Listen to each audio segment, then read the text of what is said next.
So I was born in Cape Canaveral, Florida. Grew up down here in the Space Coast. Been around space my whole life. Uh, when I was a teenager, I moved out to beachside and started working for ocean rescue. So I did that for 9 years, working on the beach, lifeguarding, EMT, emergency response. And then that led me to college.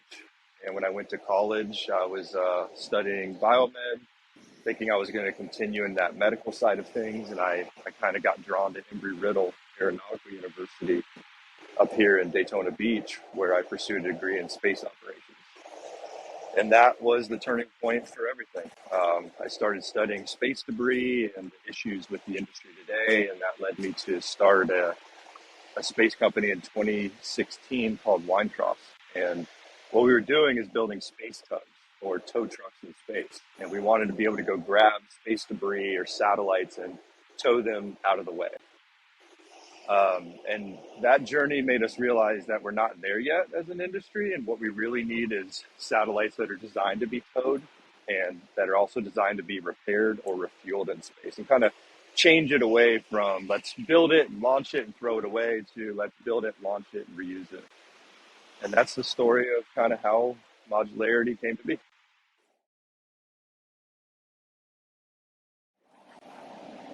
Yeah, so traditionally a satellite takes anywhere from 1 year to as high as 5 years to build. They're very complex systems. There's about 1,000 steps and milestones that you have to achieve technologically.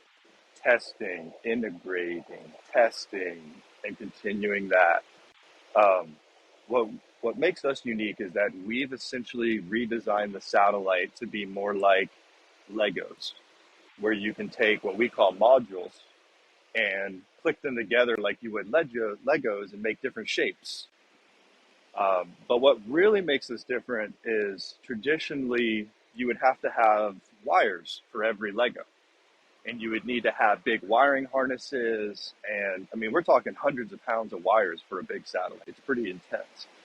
So we've been developing wireless satellites.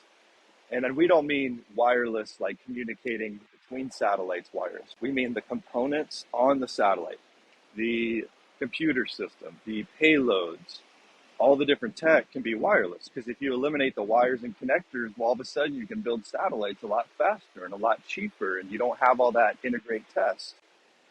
You can test what we call as you fly, which is really a whole new concept of, hey, I want to put this thing in space. I don't want to deal with all the engineering and the labs and the wires and the tests. I just want this wireless dongle I can plug it into, connect it to my Wi-Fi router that connects to modularity, and be able to build my satellite.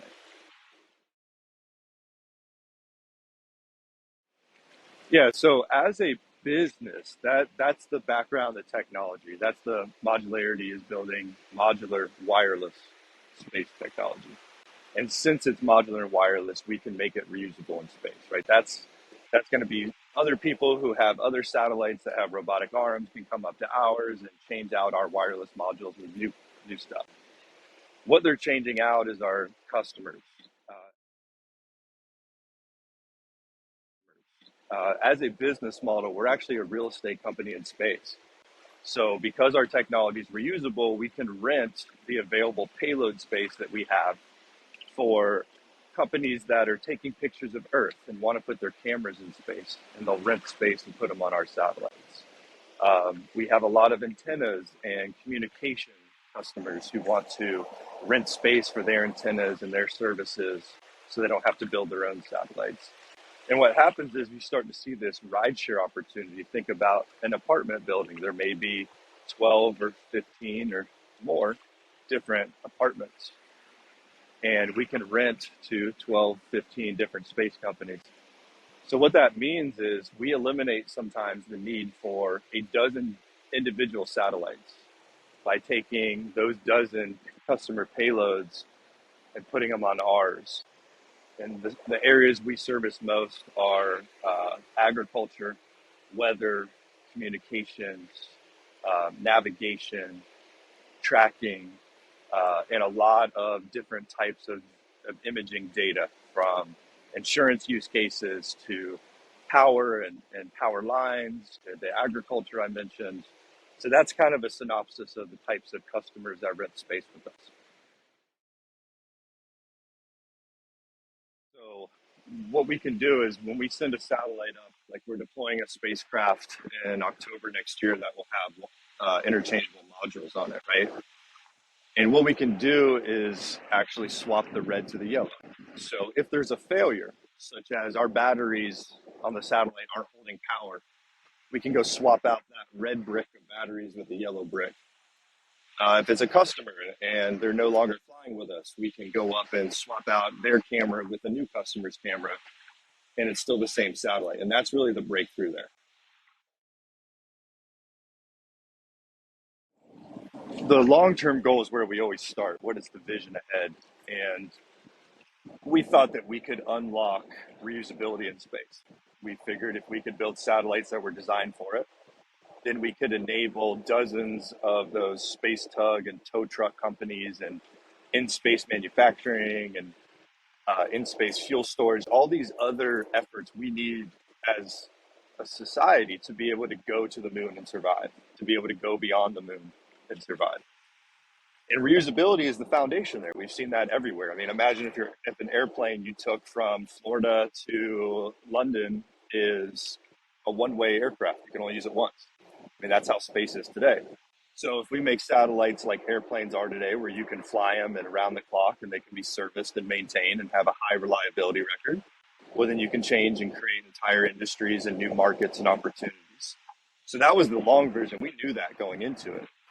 But the short-term vision was, hey, uh, let's get a satellite built, and what do we need to do that? And the short term led us to the midterm, which is, hey, we need to build wireless, robust, secure wireless communications so that we can get rid of all the wires and connectors. Because the big problem in the industry is there is no standard USB like computers have come with pretty much forever, right? So there could be 12 different connectors. And guess what? If you make a wireless, well, then there's no more issues in between suppliers and across the supply chain throughout. And it just eliminates so many problems. So, yeah, we knew to get to the long term vision, we needed to start in the short term and figure out what satellite architecture could solve this problem into the future. If we're living on the moon and something breaks, how do we fix it? How do we swap it out? And so, yeah, the short term has been redesign the entire architecture, like from the ground up. Our entire core tech process is not like standard satellites. We've pulled software development engineering principles in and applied it to space. We're talking about true hot swappable components. You come in, you plug in your component, and it automatically configures. That doesn't exist today. Then you can remotely wirelessly test it, and you don't need all the big racks and all the complex engineering equipment like you do today. And then once you get to our satellite, we can just pop it in. So once we're in space, we can pop that red brick out with a yellow one.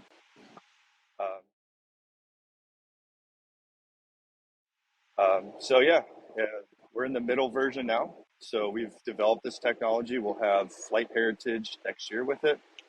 And all of the core tech will be at what we call flight ready status on the ground for next year by the end of this year. So we're transitioning from that medium to the long term of putting up spacecraft and then a constellation of spacecraft and then scaling that into platforms and scaling that into supporting the moon as we transition there by 2030. So we provide a rental model, which is pretty unique. In the space industry today, one of the biggest barriers to entry has been the upfront cost to get to space, right? Launch has always been really expensive, and then SpaceX was able to make their vehicles reusable, and we saw how that drove down costs and kind of unlocked the commercial space industry, right? Well, now what we're seeing is that same effect with satellites that we are providing, that we saw with rockets, is reusability is going to drastically bring down costs. As of today, customers can get to space with us for as low as 20% down compared to paying the full amount up front. And we provide that rental model where If the mission is $10, they would put $2 down and pay the remaining 8 over the 5 years that their camera is renting space on our satellite. And when they're done, we'd swap that camera or that red brick out with the yellow. So yeah, it's as low as 20% down compared to other options, which means our customers can now select more satellites and say, hey, Modularity, we know you're putting up 3 in the next 2 years. At this price point, we'd like to book on all 3 instead of just trying to build one small one of our own. And we don't have to handle it. Modularity is going to handle your mission planning. They're going to handle the launch, the operations, the communications, the engineering, the integration, all the hard stuff. So it really is a new way. It's going to be much more affordable. Yeah, it's very exciting.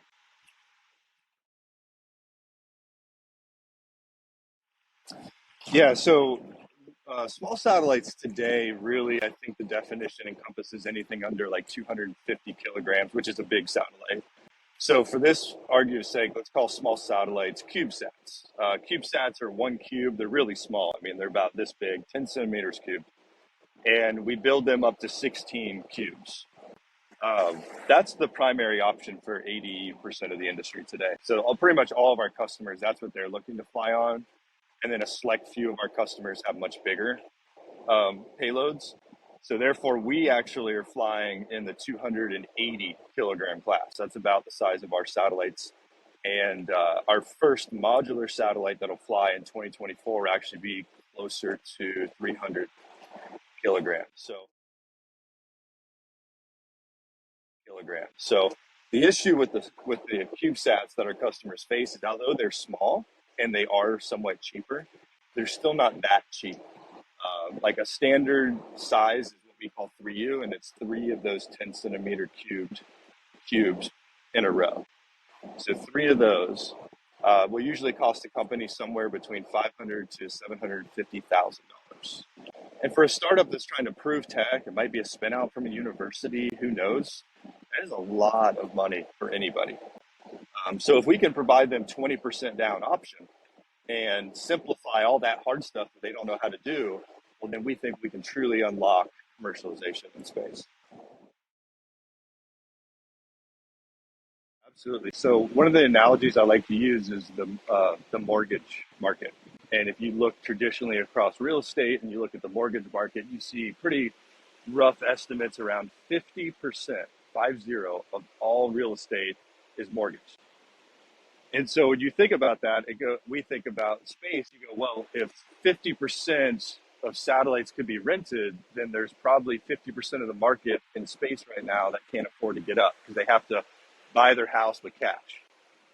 So they have to raise a lot of money to do that. So if you think, and I'm what correct, then we're talking about massive technology being unlocked in the next 5 years. I mean, we're trying to hit these reports of $1 trillion space industry, which is about triple the size we are today. In like the next 10 to 15 years, this is how you do it. You unlock the backlog, you reduce the cost so you can get to space for 20% the cost it is today on reusable rockets that you know are reliable, and it's going to change everything.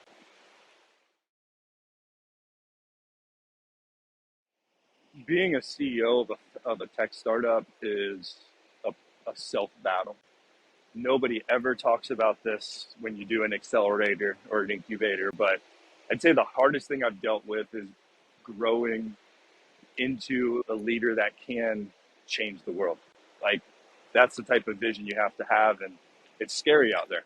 So dealing with, those personal battles of, I don't know if I want to put myself out there, or, we've worked so hard, what if people laugh at us or something? Because people are scared of something new. And we've seen it the entire way, from investors to big space companies to, a lot of different areas of like, hey, you're doing something new that really has never been done before. What is the risk? What is the reliability? How secure is it? So when you're pushing those boundaries, sometimes you find yourselves like by yourself. And you have to listen to those market factors of all the customers who have signed up and want it. and not what those other folks are saying. So for any founders that are going through it, I think this is the hardest part for all of us.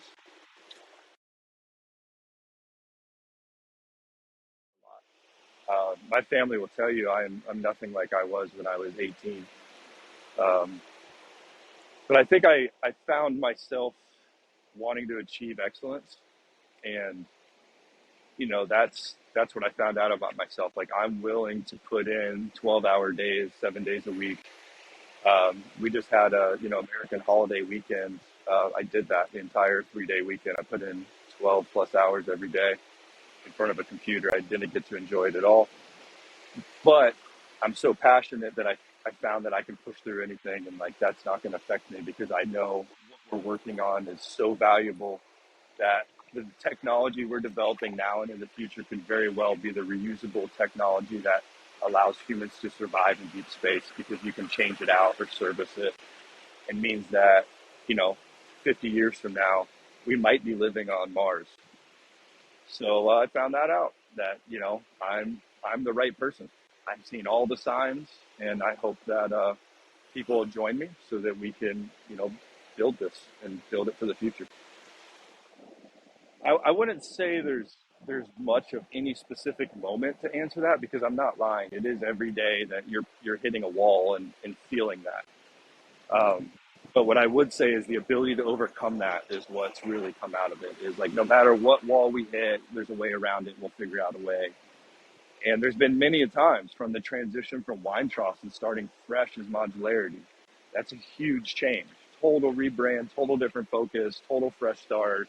After 3.5 years of already doing something full time, to the push for now where we're at now, where we're like scaling. We, raised money and a lot of support from the Air Force and the Space Force to really and NASA to really develop future technology. It's always hard, but you just got to get to the point where you know you can overcome it.